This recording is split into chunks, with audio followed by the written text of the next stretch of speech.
Haringhata study সার্কেলে সকলকে স্বাগত জানাচ্ছি। আজকে আমি নিয়ে এসেছি তোমাদের জন্য WBCS প্রিলিমস 2023-এর এসে যাওয়া যে প্রশ্নগুলো, সেই প্রশ্নগুলো।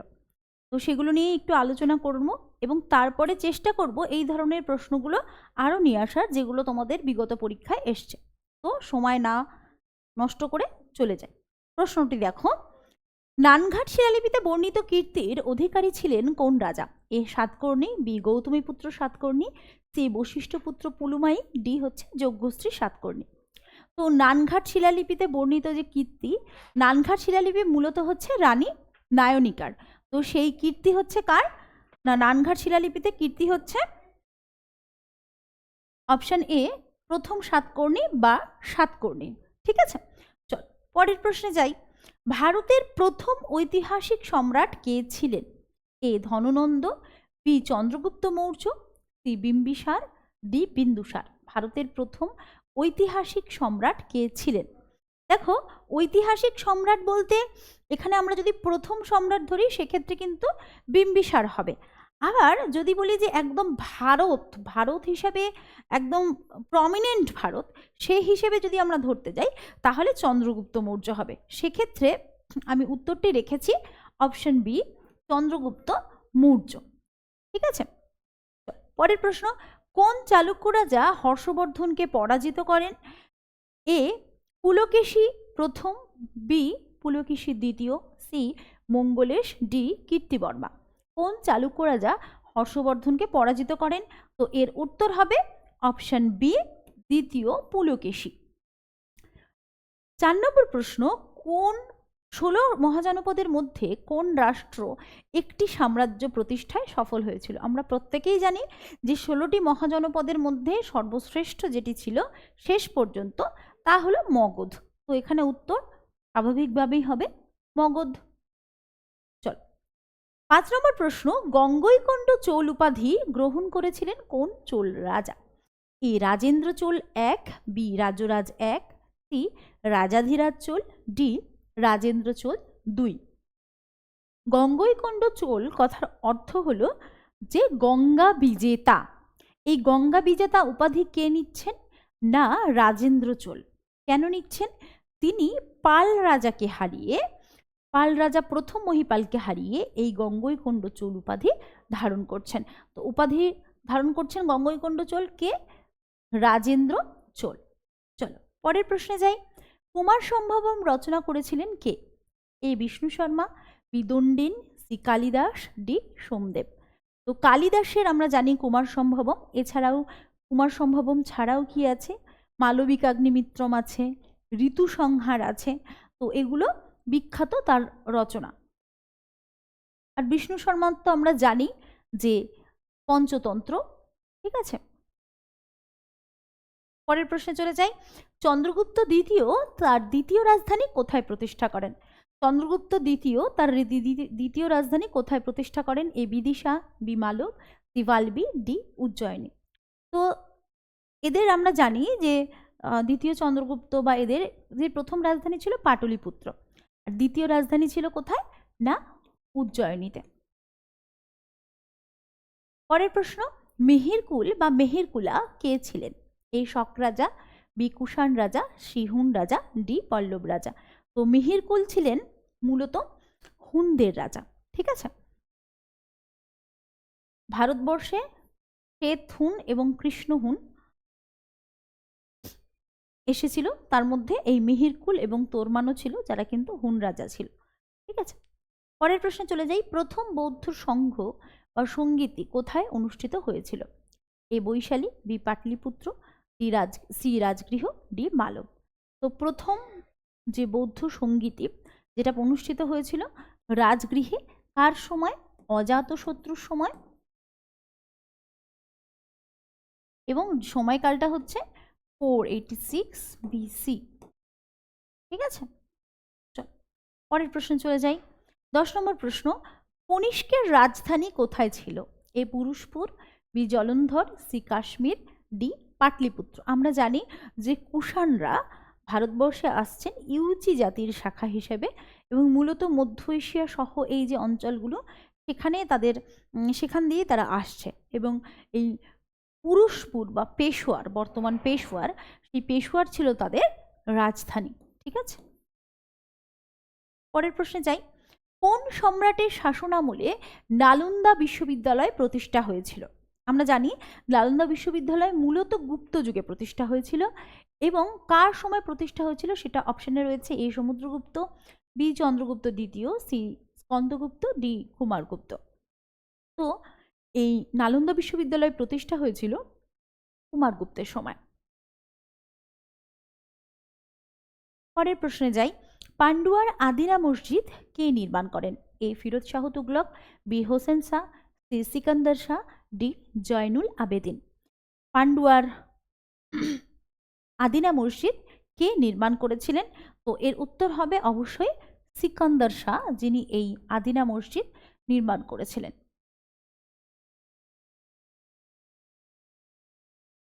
13 নম্বর প্রশ্ন, শিখদের দশম ও শিখ গুরু, শেষ গুরু কে ছিলেন?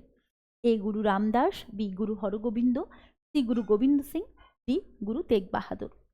আমরা জানি গুরু রামদাস তিনি, যাকে আমরা দেখতে পাই যে আকবর তাকে 500 বিঘা আমবাগান দান করেছিলেন তার এই হরমন্দির সাহিব নির্মাণ করার জন্য অমৃতসরের। আর গুরু হরগোবিন্দ শিখ গুরু ছিলেন। গুরু তেগ বাহাদুর, যাকে ঔরঙ্গজেব হত্যা করেন 1679-তে, এবং এই গুরু গোবিন্দ সিং তিনিই ছিলেন শিখদের দশম গুরু, যিনি গুরু গোবিন্দ সিং ছিলেন। আমরা জানি এই গুরু গোবিন্দ সিং কি করেছিলেন, শিখদেরকে সামরিক মন্ত্রে দীক্ষিত করেছিলেন। ঠিক আছে, চল পরের প্রশ্নে চলে যাই। দাক্ষিণাত্যের বিজয় উদ্দেশ্যে প্রথম অভিযান সংগঠিত করেছিলেন কোন সুলতান? দাক্ষিণাত্যে বিজয়ের উদ্দেশ্যে প্রথম অভিযান সংগঠিত করেছিলেন কোন সুলতান? এ আলাউদ্দিন খলজি, বি বলবান, সি ফিরোজ শাহ তুগলক, ডি মোহাম্মদ বিন তুগলক। তোমাদেরকে উত্তর করতে হবে। তো দাক্ষিণাত্যে প্রথম যে অভিযান সংগঠিত করছেন তিনি হচ্ছেন অবশ্যই অপশন এ আলাউদ্দিন খলজি। আমরা জানি আলাউদ্দিন খলজি দেবগিরি অভিযানের মাধ্যমে তার এই যে রাজত্বকালের যে ক্যারিয়ার সেটা তিনি শুরু করছেন। তো দক্ষিণ ভারত অভিযান দিয়ে তিনি কিন্তু স্টার্ট করছেন। পরের প্রশ্নে চলে গেছি। 1526 সালে প্রথম পানিপথের যুদ্ধ কার মধ্যে হয়েছিল? এ বাবর ইব্রাহিম লোদি, বি বাবর ও রানা সঙ্গ, সি বাবর ও শের খান, ডি আকবর ও হিমু। 1526 সালে পানিপথের প্রথম যুদ্ধ আমরা প্রত্যেকেই জানি যে হয়েছিল বাবর এবং ইব্রাহিম লোদির মধ্যে। কার কার মধ্যে? বাবর এবং ইব্রাহিম লোদির মধ্যে। পরের প্রশ্নে চলে যাই।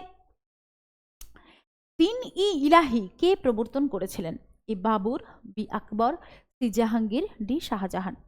দিন-ই-ইলাহি কে প্রবর্তন করেছিলেন? দিন-ই-ইলাহি মূলত একটি ধর্মমত যেটিকে প্রবর্তন করেছিলেন আকবর 1580-82 নাগাদ। ঠিক আছে, তো এই দিন-ই-ইলাহি প্রবর্তন করছেন কে? আকবর। ঠিক আছে, সর্বধর্ম সমন্বয়ের মতামত নিয়ে আকবর এটিকে প্রবর্তন করছেন। পরের প্রশ্ন, কোন মুঘল সম্রাট আলমগীর নামে পরিচিত ছিলেন? A Akbar, B Jahangir, C Aurangzeb, D Bahadur Shah দ্বিতীয়।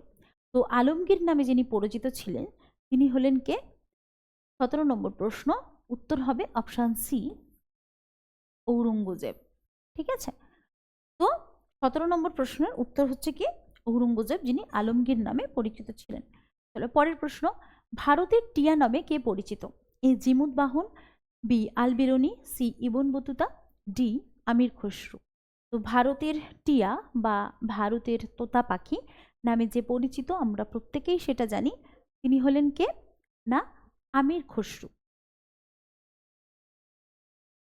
তুতি ই হিন্দ এই টাইটেলটা তার ছিল, কি বলা হতো? তুতি ই হিন্দ। পরের প্রশ্নে চলে যাই। দিল্লির শেষ সুলতান কে ছিলেন? এ ফিরোজ শাহ তুগলক, বি বহলুল খান লোদি, সি ইব্রাহিম লোদি, ডি সিকান্দার লোদি।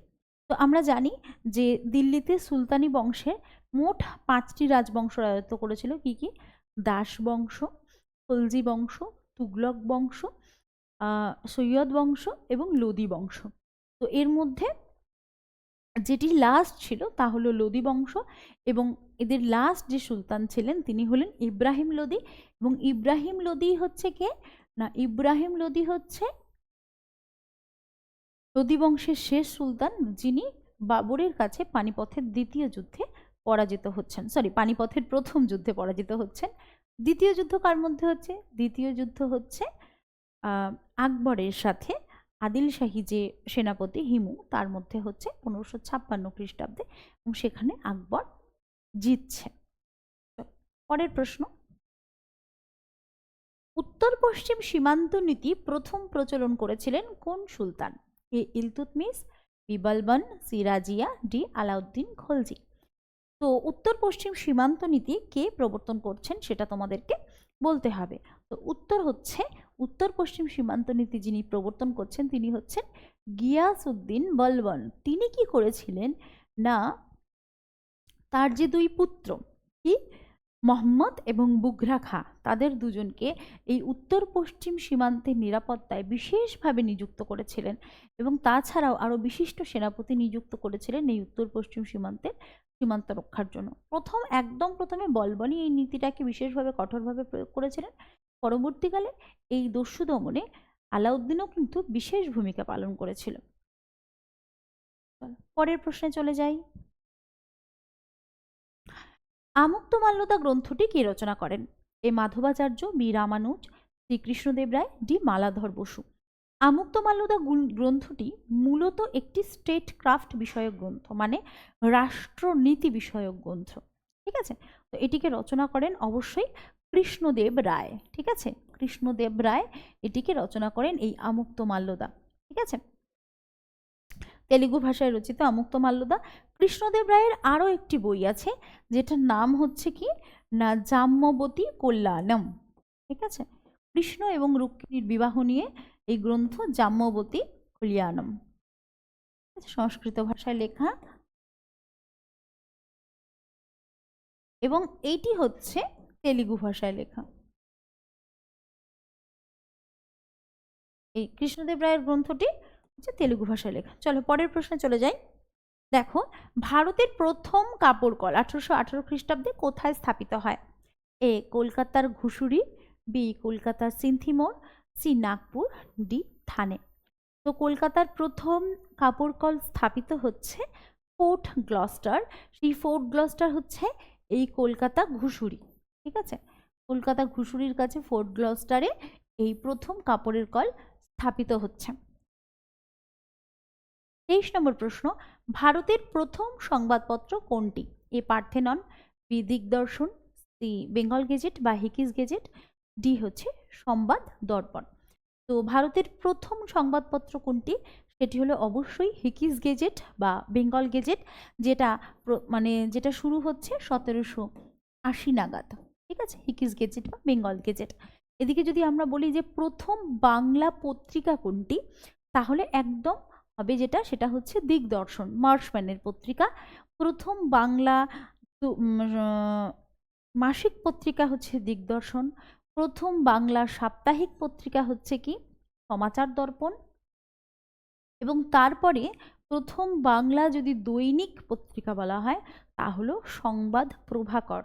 ঠিক আছে, পরের প্রশ্নে চলে যায়। কোন ব্রিটিশ আইন ভারতে সংসদীয় শাসন ব্যবস্থার ধারণা দেয়? A charter act 1793, B charter act 1813, C charter act 1853, D charter act 1833। তো যে ব্রিটিশ আইন ভারতের সংসদীয় শাসন ব্যবস্থার ধারণা দেয় তা হলো চার্টার অ্যাক্ট 1853। এইটি হচ্ছে ভারতবর্ষে সংসদীয় শাসন ব্যবস্থার একটা ধারণা নিয়ে এসেছিল। পরের প্রশ্নে যাই। ফরাজি আন্দোলন শুরু করেন কে? ফরাজি আন্দোলন কে শুরু করেন? A Titumir, B Kunwar Singh, C Digambar Singh, D Haji Shariat Ullah. তো আমরা জানি তিতুমির হচ্ছে বাংলায় ওয়াহাবি আন্দোলনের নেতা।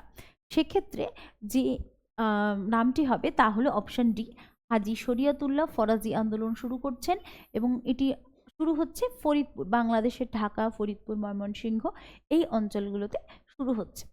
ঠিক আছে, পরের প্রশ্ন 26 নম্বর প্রশ্ন।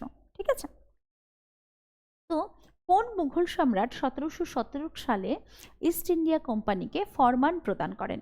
এ বাহাদুর শাহ দ্বিতীয়, বি বাহাদুর শাহ আলম দ্বিতীয়, সি ফারুকশিয়ার, ডি মোহাম্মদ শাহ। তাহলে 1717 সালে ইস্ট ইন্ডিয়া কোম্পানিকে ফরমান কে প্রদান করেন সেটা তোমাদেরকে বলতে হবে। তো এটির উত্তর হচ্ছে 1717 সালে ইস্ট ইন্ডিয়া কোম্পানিকে ফরমান যে প্রদান করেন তা হলো অপশন সি ফারুকশিয়ারের ফরমান। ঠিক আছে, ফারুকশিয়ারের ফরমান কিন্তু খুবই বিখ্যাত। পরের প্রশ্নে যাই। আর শাহ আলম তিনি কি করছেন? 1764-তে বক্সারের যুদ্ধে জিতে যাওয়ার পরে তিনি বাংলার, বিহারের এবং উড়িষ্যার দেওয়ানি দিয়ে দিচ্ছেন ব্রিটিশ সরকারকে, সেটা এলাহাবাদের সন্ধির মাধ্যমে। ভারতের প্রথম কাগজের কল 1832-এ কোথায় স্থাপিত হয়? A Serampore, B Bansberia, C Kulti, D Budge Budge. ভারতের প্রথম কাপড়ের কল কোথায় স্থাপিত হয় সেটা তোমাদেরকে বলতে হবে। তো এর উত্তরটি হলো option A Serampore. Option A Serampore. 28 নম্বর প্রশ্ন, ভারতের প্রথম বস্ত্রকল কোন বছরে স্থাপিত হয়? A 1820, B 1812, C 1840, D 1818। আমরা প্রত্যেকেই জানি, একটু আগেই একটা কোয়েশ্চেন করেছি যেখানে ফোর্ট গ্লস্টারে 1818 খ্রিস্টাব্দে ভারতের প্রথম কাপড় কল স্থাপনের কথা বলা হয়েছে।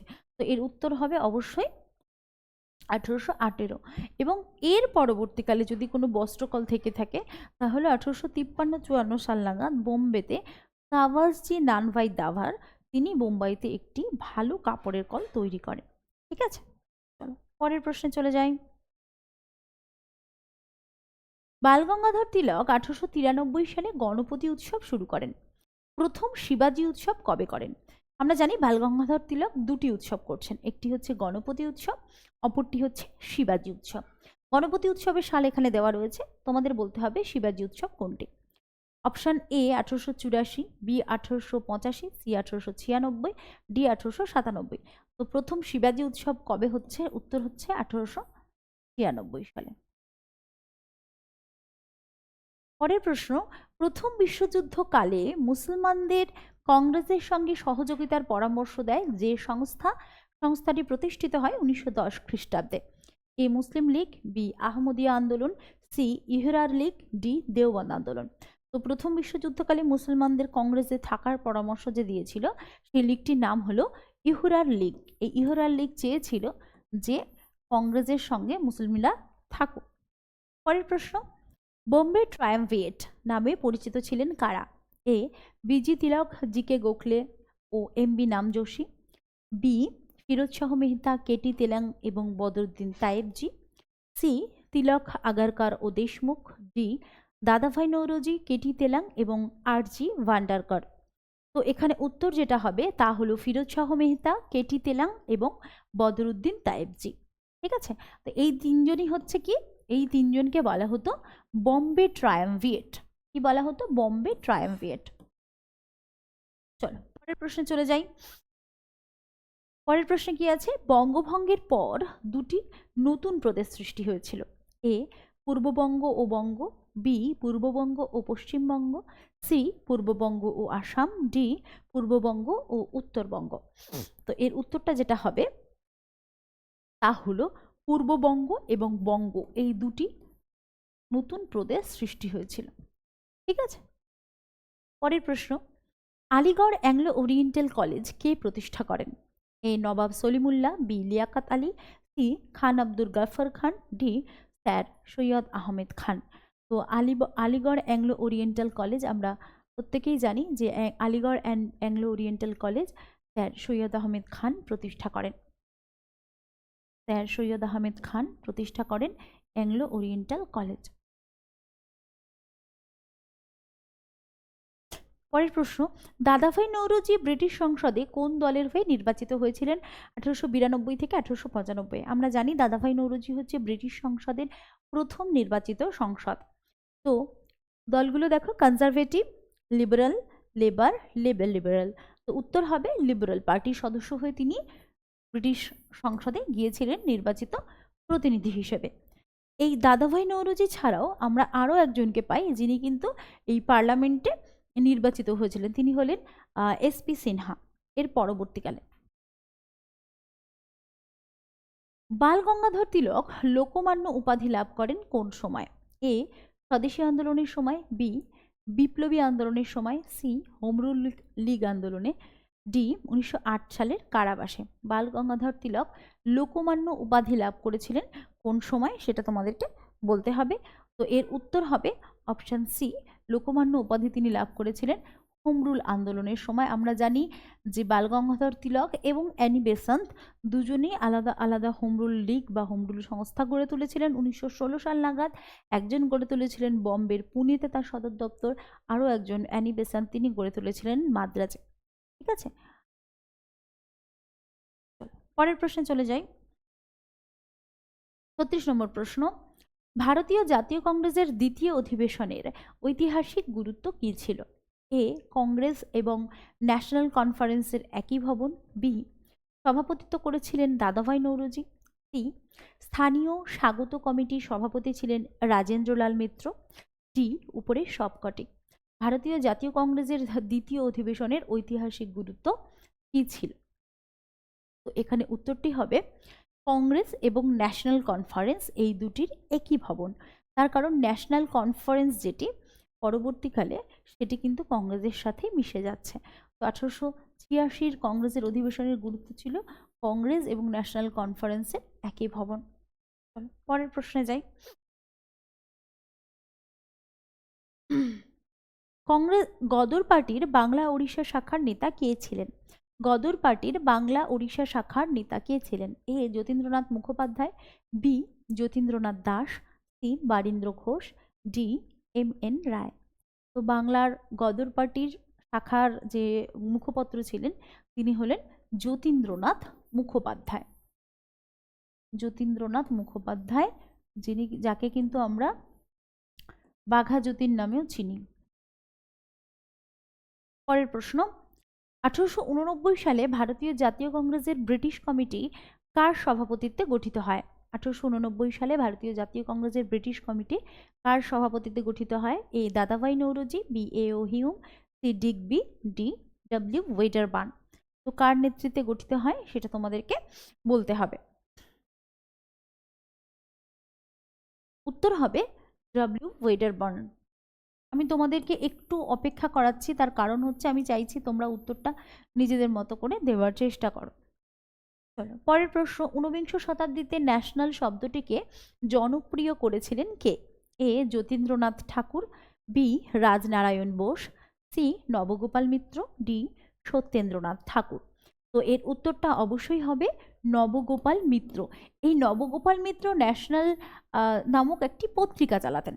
ঠিক আছে, এই এদের যে সংগঠনটি ছিল হিন্দু মেলা, তো সেই হিন্দু মেলার যে পত্রিকা, সেই পত্রিকার নাম ছিল ন্যাশনাল পত্রিকা, এবং তাকে ন্যাশনাল শব্দটি এত বেশি জনপ্রিয় করেছিলেন তাকে বলা হতো ন্যাশনাল মিত্র।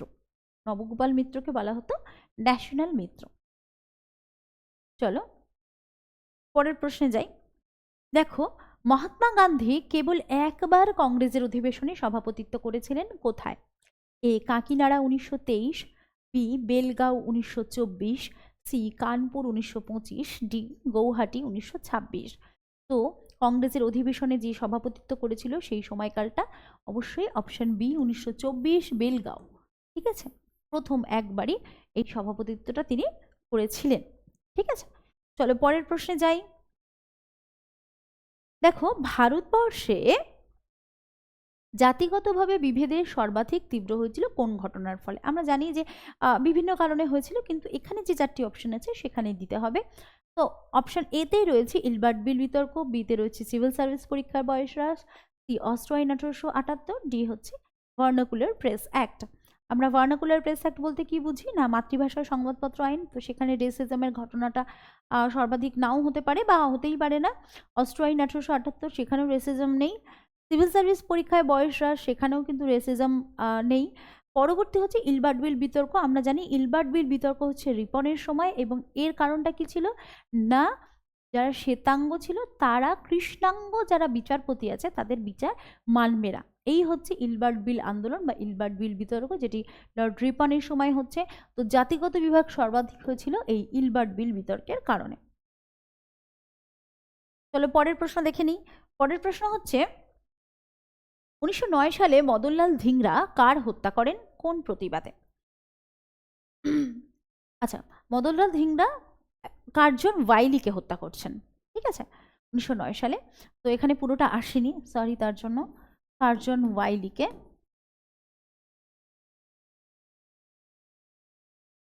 হত্যা করেন কোন প্রতিবাদে? এ, গদরিদের নির্বিচারে হত্যা, বি, ভারতীয় যুবকদের নির্মম ফাঁসি ও নির্বাসনের প্রতিবাদে, সি, লালবাল পালের কারাবাসের প্রতিবাদে, ডি, বঙ্গভঙ্গের প্রতিবাদে। তো এখানে একদম অ্যাপ্রোপ্রিয়েট যে উত্তরটি হবে তা হলো ভারতীয় যুবকদের নির্মম ফাঁসি এবং নির্বাসনের প্রতিবাদে তিনি কিন্তু কার্জন ওয়াইলিকে হত্যা করেন। চলো পরের প্রশ্নে চলে যাই।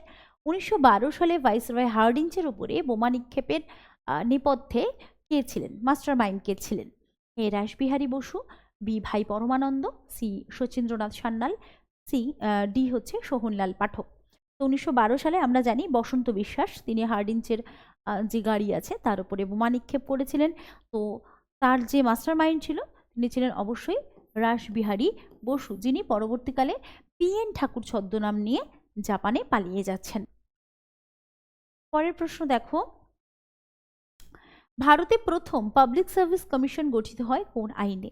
এ, Indian Council Act 1892, B, Act 1909, C, Government of India Act 1919, D, Government of India Act 1935। তো 1919-এর মন্টেগু চেমসফোর্ড আইন, যেটা পরবর্তীকালে তোমার গভর্নমেন্ট অফ ইন্ডিয়া অ্যাক্ট বা একসাথেই হচ্ছে গভর্নমেন্ট অফ ইন্ডিয়া অ্যাক্ট 1919, এটি হচ্ছে প্রথম পাবলিক সার্ভিস কমিশন গঠিত হচ্ছে এই আইন দ্বারা, ঠিক আছে। তো এটি হবে উত্তর, 1919-এর গভর্নমেন্ট অফ ইন্ডিয়া অ্যাক্ট। দেখো, ভাইকম সত্যাগ্রহ বা ভাইকম সত্যাগ্রহ 1924 সালে হচ্ছে। এটা শুরু হয়েছিল কোন দাবিতে? এ, নিম্নবর্ণের হিন্দুদের মন্দিরে প্রবেশের অধিকার নিয়ে, বি, জমিদারদের শোষণের বিরুদ্ধে প্রতিবাদ নিয়ে, সি, সংবাদপত্রের উপর নিষেধাজ্ঞার বিরুদ্ধে, ডি, ত্রিবাঙ্কুরে প্রশাসনিক গণতন্ত্রের দাবিতে। ভাইকম সত্যাগ্রহ 1924 সালে হচ্ছে। মূলত নিম্নবর্গের মানুষদের এটি আন্দোলন এবং এর নেতা ছিলেন কে কেলাপ্পন, টি.কে. মাধবন, এরা হচ্ছে এর নেতা ছিলেন এবং মূলত নিম্নবর্ণের হিন্দুদের মন্দিরে প্রবেশের অধিকার নিয়ে ভাইকম সত্যাগ্রহ হয়েছিল দক্ষিণ ভারতে। চলো পরের প্রশ্নে চলে যাই। 1907 সালে সুরাট অধিবেশনের পরে দ্বিতীয় বিভাজন 1918 কোন বিষয় হয়েছিল? এ, লখনৌ চুক্তি, বি, মন্টেগু ঘোষণা, সি, অ্যানি বেসান্তের সভাপতিত্ব, ডি, বি এবং সি উভয়। 1907 সালের পর সুরাট অধিবেশনের পর দ্বিতীয় বিভাজন কোন বিষয়ে হয়েছিল? 43 নম্বর প্রশ্নের উত্তর তোমাদেরকে দিতে হবে। তো এর উত্তরটি হচ্ছে যে 46 নম্বর প্রশ্নের উত্তর হচ্ছে মন্টেগু ঘোষণা। এই মন্টেগু ঘোষণার পরেই কিন্তু তোমার এই বিভাজনের যে বিষয়টা সেটা বিশেষভাবে ধরা পড়েছিল 1919-এ, ঠিক আছে। পরের প্রশ্ন, 47 নম্বর প্রশ্ন, অক্টোবর 1940-এ ব্যক্তিগত সত্যাগ্রহে প্রথম সত্যাগ্রহী নির্বাচিত হন? A, C, Gopalachari, B, Vallabhbhai Patel, C, Rajendra Prasad, D, J B. Kripalani. তো ব্যক্তিগত সত্যাগ্রহে প্রথম সত্যাগ্রহী নির্বাচিত হন, আমরা জানি ব্যক্তিগত সত্যাগ্রহ 1940-এ, যেখানে কিন্তু প্রথম যদি আমরা বলি সেখানে হচ্ছে আচার্য বিনোবা ভাবের নাম ছিল। তো আচার্য বিনোবা ভাবের নাম অপশানে কিন্তু তোমাদের নেই। তো যেটি হবে উত্তর তা হলো ডক্টর রাজেন্দ্র প্রসাদ, ঠিক আছে। তিনিও কিন্তু ব্যক্তিগত সত্যাগ্রহের সঙ্গে যুক্ত ছিলেন। পরের প্রশ্ন, কে 6 বছর ধারাবাহিকভাবে কংগ্রেসের সভাপতির দায়িত্ব পালন করেছিলেন? এ, জওহরলাল নেহেরু, বি, দাদাভাই নওরোজি, সি, আবুল কালাম আজাদ, ডি, গোপাল কৃষ্ণ গোখলে। তো 6 বছর ধরে ধারাবাহিক কংগ্রেসের সভাপতিত্ব এবং কংগ্রেসের সর্বকনিষ্ঠ সভাপতির দায়িত্ব যিনি পালন করেছিলেন তিনি হলেন ডক্টর আবুল কালাম আজাদ। পরবর্তীকালে ভারতবর্ষের শিক্ষামন্ত্রী তিনি হচ্ছেন। 1940 থেকে 45 পর্যন্ত তিনি ভারতবর্ষের পরপর মানে দ্বিতীয় বিশ্বযুদ্ধকালে বেশ কয়েকদিন পর্যন্ত তিনি কিন্তু ভারতবর্ষের কংগ্রেসের জাতীয় কংগ্রেসের সভাপতি ছিলেন। চল পরের প্রশ্ন দেখো, 1938 সালের জাতীয় পরিকল্পনা কমিটি কার উদ্যোগে গঠিত হয়? 1938 সালে হরিপুরা কংগ্রেসের ন্যাশনাল প্ল্যানিং কমিটি গঠিত হয়। A Subhashchandra Bose, B Jawaharlal Nehru, C Mahatma Gandhi, D Maulana Abul Kalam Azad. তো এখানে যেটি উত্তর হবে কার উদ্যোগে পরিকল্পনা কমিটি গঠিত হয়, তা হলো অবশ্যই সুভাষচন্দ্র বসু। সুভাষচন্দ্র বসু জাতীয় পরিকল্পনা কমিটির সভাপতি ছিলেন এবং জওহরলাল নেহেরু ছিলেন চেয়ারম্যান, মানে ইনি ছিলেন সভাপতি, ছিলেন চেয়ারম্যান। তো দুটি আর কি, মানে দুজনেই গুরুত্বপূর্ণ, মানে তোমার সুভাষচন্দ্র বসু গুরুত্বপূর্ণ, জওহরলাল নেহেরু গুরুত্বপূর্ণ, তবে উদ্যোগে যার উদ্যোগে গঠিত হয় তা হলো সুভাষচন্দ্র বসু। কংগ্রেস প্রকৃতপক্ষে অস্ত্রবিহীন গৃহযুদ্ধ, কার উক্তি? এ Lord Dufferin, B M A Jinnah, C Shah Syed Ahmed Khan, D Lord Curzon. Congress মূলত অস্ত্রবিহীন যুদ্ধ, এটা কার উক্তি তা তোমাদেরকে বলতে হবে। তো এর উত্তর হলো কংগ্রেস অস্ত্রবিহীন গৃহযুদ্ধ, এর উত্তর হলো অপশন সি শাহ সৈয়দ আহমেদ খান, যিনি বলেছিলেন কংগ্রেস প্রকৃতপক্ষে অস্ত্রবিহীন গৃহযুদ্ধ। পরের প্রশ্ন, নেহেরু রিপোর্ট কংগ্রেসের কোন অধিবেশনে প্রত্যাখ্যাত হয়েছিল? 1928 আমরা জানি মতিলাল নেহেরুর তৈরি করা নেহেরু রিপোর্ট, সেটি প্রত্যাখ্যাত হয়েছিল কোন অধিবেশনে? A Kolkata, B Madras, C Lahore, D Bombay. তো নেহেরু রিপোর্ট কংগ্রেসের যে অধিবেশনে প্রত্যাখ্যাত হয়েছিল তা হলো অবশ্যই লাহোর অধিবেশন 1900, যেখানে জওহরলাল নেহেরু সভাপতি ছিলেন। পরের প্রশ্ন, নাগা নেত্রী গাইডেন লিউ একে রানী উপাধি কে দেন? A Subhashchandra, B Jawaharlal Nehru, C Thakkar Bapa, D Mahatma Gandhi. তো নাগা নেত্রী গাইডেন লিউকে রানী উপাধি দিয়েছিলেন জওহরলাল নেহেরু। আমরা নামটা মাঝে মধ্যেই শুনি যে রানী গাইডেন লিউ, কিন্তু রানী গাইডেন লিউকে কিন্তু রানী উপাধি দেওয়া হয়েছে, তিনি কিন্তু আদপে রানী ছিলেন না। ঠিক আছে, চলো পরের প্রশ্ন, জাতীয় কংগ্রেসের সর্বকনিষ্ঠ সভাপতি 1923 দিল্লি, তিনি কে ছিলেন? এ Rashbehari Ghosh, B Subhash Chandra Basu, C Abul Kalam Azad, D Lala Lajpat Rai. তো একটু আগে উত্তরটা আমি বলে দিয়েছি, তা হলো অপশন সি আবুল কালাম আজাদ, এবং ইনি কিন্তু আবার ভারতবর্ষের লংগেস্ট সার্ভিং কংগ্রেসের সভাপতি ছিলেন আবুল কালাম আজাদ। তো এই ছিল আমার 53টা প্রশ্ন 2023-এর WBCS প্রিলিমসের হিস্ট্রি কোয়েশ্চেন। তো এর পরবর্তীকালে আরও প্রশ্ন তোমাদের নিয়ে আসবো, বিভিন্ন যত PYQ রয়েছে, পুরনো প্রশ্ন রয়েছে, সেগুলো নিয়ে আলোচনা হবে, বিস্তারিত আলোচনা হবে। এবং তোমাদের যদি কিছু জানার থাকে অবশ্যই আমাদের কমেন্ট সেকশন খোলা রয়েছে, আমাদের ফেসবুক পেজ রয়েছে, আমাদের ইনস্টাগ্রাম হ্যান্ডেল রয়েছে, আমাদের টেলিগ্রাম চ্যানেল রয়েছে, সমস্ত জায়গায় তোমরা কিন্তু জয়েন হয়ে যেতে পারো, এবং আমাদের অফলাইন ব্যাচের কোয়ারিজের জন্য তোমরা কিন্তু স্ক্রিনে দেওয়া নাম্বারে যোগাযোগ করতে পারো। সকলকে ধন্যবাদ, সবাই ভালো থেকো।